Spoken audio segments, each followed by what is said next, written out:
Hi everybody, welcome to the Drextile Studio again. I want to show you what I'm working on. I'm making the Wardrobe by Me Tropical Camp shirt.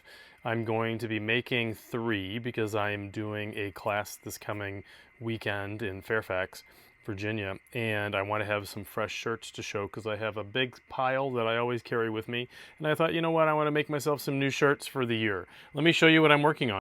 So I have cut out all of the fabric. I'm making some decisions on what I'm going to do with this, but let me show you one of the things that I always do, and this always takes a little while, is I end up now doing an overcast stitch on the edges where there's going to be raw edges on the shirts. So these are the different edges that are going to be part of the seams. So I always do an overcast stitch on all of them. You can see this here. When you're sewing, a lot of the times they tell you to do zigzag stitch, and I think that's totally fine. This is on the sleeve, and on these you can see I did it here as well in white. I'll show you the... So my machine comes with what's called an overcast foot, and on my Janome it's an M foot, and what it does is while it's sewing it makes a really nice overcast stitch. There's multiple ones that you can select.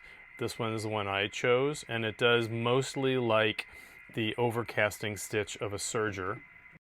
So like I said, I do it everywhere where there's going to be a raw edge, and that closes it off. So now I'm going to be working on these. What I tend to do is I cut out multiple shirts at once, and that way I've got multiple that I can do at the same time. The challenge I'm having here is now I'm torn about using different threads with these. I'm thinking I might use this bluish thread with this as the top stitching thread. This is going to be white, I think.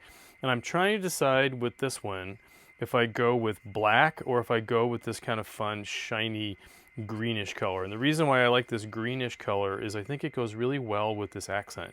So I just can't decide if I'm going to do black or this greenish thread. Since this has some shiny gold bits in it, you can see, I'm thinking that this shiny green might be a kind of cool thread to use as a top stitching thread rather than this black, but I'll decide. One of the other challenges is when I make shirts, I try to do them kind of like an assembly line where I sew all 3 or 4 or whatever at the same time, doing the same stitch, doing the same piece, doing the same part, doing like I do all the collars, and then I do all of the piecing together, then I do all the yokes and everything like that. The problem is if I'm going to be doing